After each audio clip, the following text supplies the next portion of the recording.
Hello guys, welcome back to my channel uniqueness. तो आज हम अपनी नेक्स्ट पोएम कर रहे हैं द गोल्डन डैमसल, और इसी पोएम का दूसरा नेम भी है द ब्लेस्ड डोमसल। ये जो नेम है द ब्लेस्ड डोमसल, ये ज़्यादा प्रसिद्ध है इस पोएम का।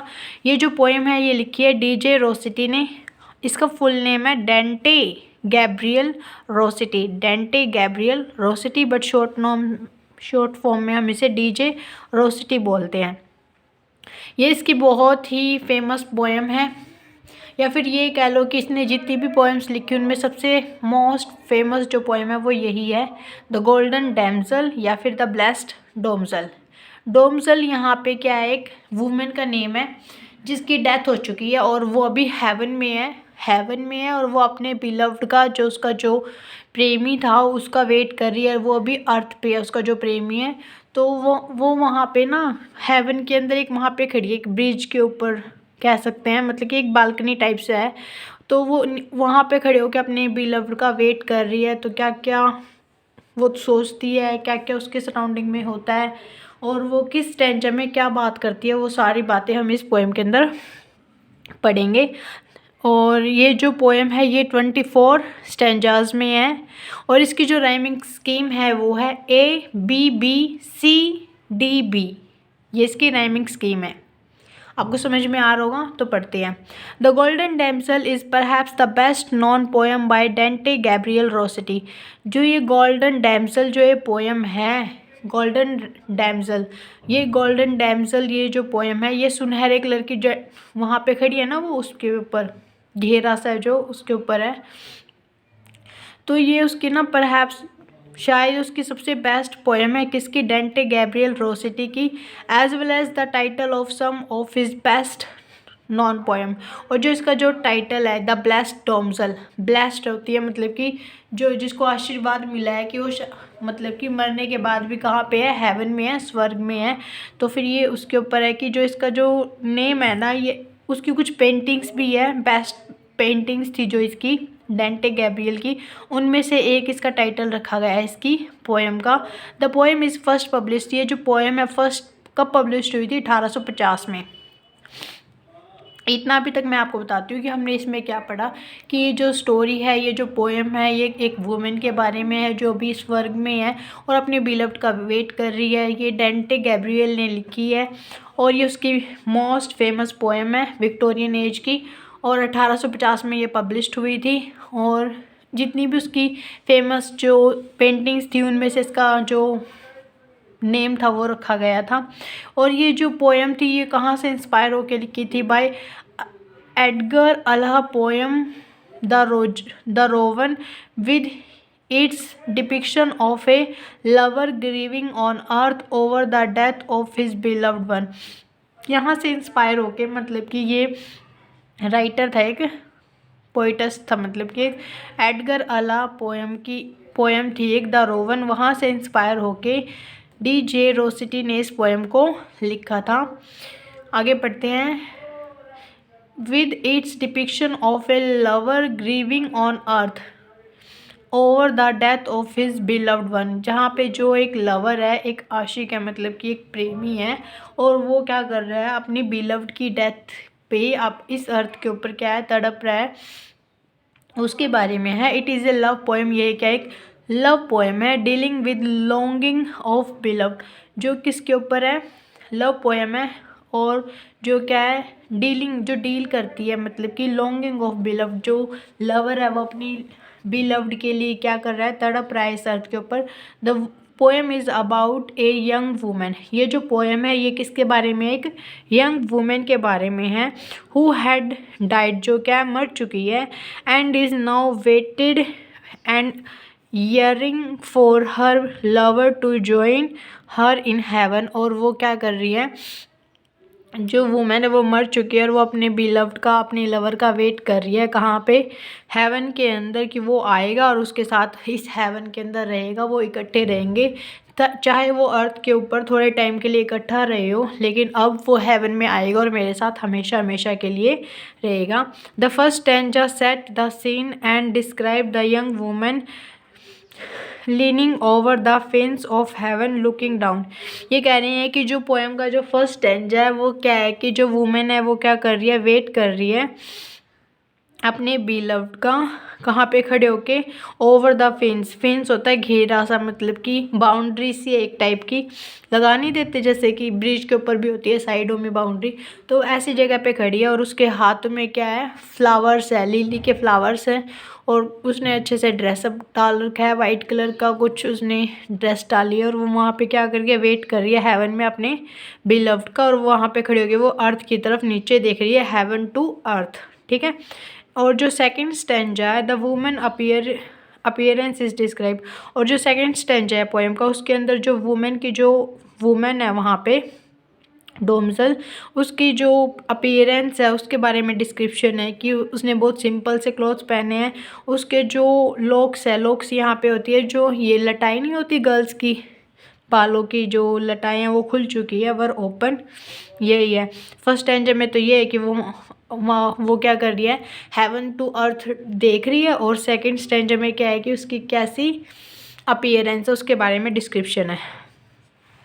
The third stanza establish the women has been dead for 10 year. जो थर्ड स्टैंजा है हमारे इस पोएम का वो हमें डिस्क्राइब करता है कि जो वुमेन है उसको मरे कितना टाइम हो गया, 10 साल हो चुके हैं।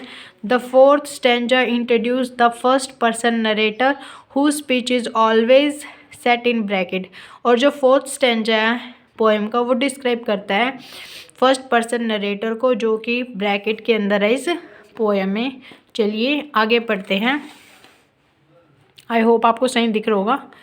ही remember that women and feel watched by हर,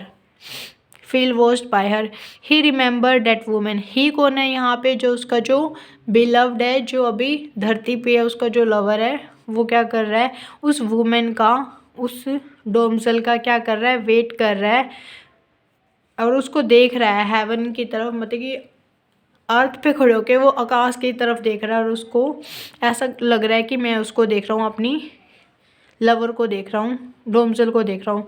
ये किस स्टैंजा में है, 7 to 10 स्टैंजा में उसके मतलब कि जो लवर है उसके बारे में थोड़ा सा डिस्क्रिप्शन है।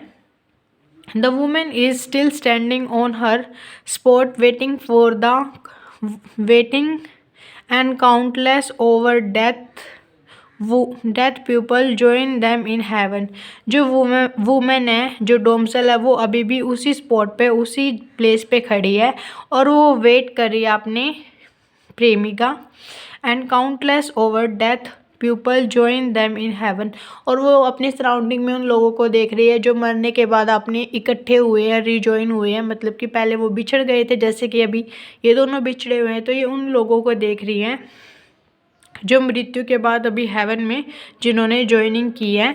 द स्टैंजा 11, जो पोएम का 11th स्टैंजा है, the narrator is speaking again implying that the women is waiting for him. जो पोएम का 11th स्टैंजा है वो भी यही स्पीक करता है कि जो वुमेन है वो अभी भी वेट कर रही है उसका। और जो 12th स्टैंजा है 12 to 15 है, इज डायरेक्ट स्पीच, वो क्या डायरेक्ट स्पीच है उस वुमेन की। और the stanza 16th, women laminating for the long wait, जो वुमेन है वो क्या कर रही है 17th स्टैंजा में, विलाप कर रही है, तड़प रही है, रो रही है, उसको मतलब कि तड़प है यार उसके लिए, तो इसलिए वो रो रही थी यहाँ पे।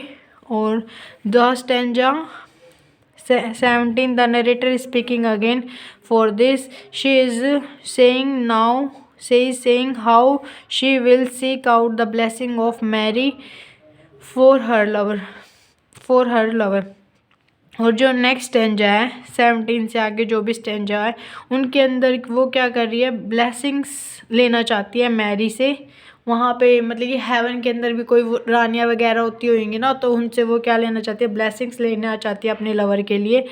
देन शी डिस्क्राइब, और फिर वो क्या डिस्क्राइब करती है, then she describe Mary and her maiden, कि जो मैरी है, जो रानी है और जो उसकी जो नौकरानी है, इज़ कॉन्फिडेंट, कि वो उस पर बहुत ज़्यादा विश्वास करती है, that Mary will give her approval and bring her before Christ और the women can ask to be reunited with him, कि वो चाहती है कि वो मैरी से परमिशन ले लेगी और उसकी जितनी भी मेडन्स है वो इस बात पे उनको कोई आपत्ति नहीं होगी कि जो मेरा जो वो है, मतलब कि मेरा जो लवर है वो यहाँ पे आए, हेवन में आए और हम दोबारा से यहाँ पे रीयूनाइटेड हो जाएं और ऐसे ही अपनी लाइफ को स्पेंड करें। द लास्ट टू स्टैंजा, तो 24 स्टैंजा है, यानी कि 23 और 24 जो लास्ट टू स्टैंजा है वो डिस्क्राइब करते हैं कि जो वुमेन है वो वहाँ पे बार बार खड़े होती है एट हर स्पॉट, उसी स्पॉट के ऊपर वेट करती है उसकी और आशा करती है फॉर द डे, उस दिन का, दे विल बी रीयूनाइटेड, कि एक दिन वो क्या होंगे, दोबारा रीयूनाइट हो जाएंगे। द पोएम क्लोजेज, ये जो पोएम है ये क्लोज हो जाती है with the narrator standing that he can here the women tears, और जो इस तरह ये पोएम है जो ख़त्म हो जाती है कि जो नरेटर है, नरेटर कौन है इसका, डीजे रोसिटी, वो उस वुमेन की जो विलाप की जो साउंड है, उसके जो रोने की आवाज़ और उसके जो टीयर्स हैं उनको सुन सकता है। ये जितने भी स्टैंजाज है, किस स्टैंजा में क्या बोला गया है ये थोड़ा कंफ्यूजिंग होएगा, तो मैंने एक थोड़ी नोटबुक में अलग से लिखा है। जो फर्स्ट स्टैंजा उसके अंदर जो वुमेन है वो क्या कर रही है, हेवन से नीचे की तरफ देख रही है।